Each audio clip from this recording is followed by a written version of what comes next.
හයි යාළුවනේ මම ඔන්න ආවා ගාෆිල්ඩ් මූවී එක ඇතුළට. මේක ඇත්තටම සිහිනයක් වගේ. අනේ බලන්නකෝ. ගාෆිල්ඩ්ට ලසට්ලා දැක්කම මොනතරම් සතුටුද?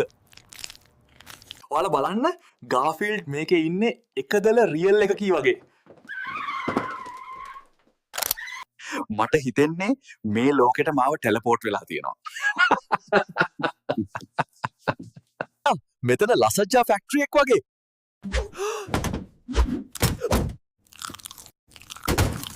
මට තාමත් විශ්වාස නැහැ මම ගාෆිල්ඩ් ලෝකේ ඇතුලේ කියලා. ගාෆිල්ඩ්ට එක්සර්සයිස් කරන්න පුරුදු නැති වගේ. මේක බලන්න. මේක තමයි ගාෆිල්ඩ්ගේ හන්ටිං මෝඩ්.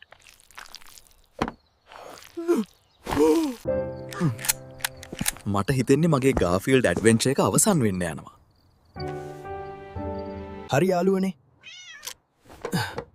අදට මෙච්චරයි. ගාෆිල්ඩ් එක ව්ලොග් එක සූපර් එක්ස්පීරියන්ස් එකක්.